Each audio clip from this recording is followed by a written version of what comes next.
وجاهدوا في الله حق جهاده هو اجتباكم وما جعل عليكم في الدين من حرج ملة أبيكم إبراهيم هو سماكم المسلمين من قبل وفي هذا ليكون الرسول شهيدا عليكم وتكونوا شهداء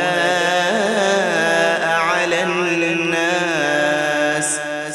فأقيموا الصلاة وآتوا الزكاة واعتصموا بالله هو مولاكم فنعم المولى ونعم النصير.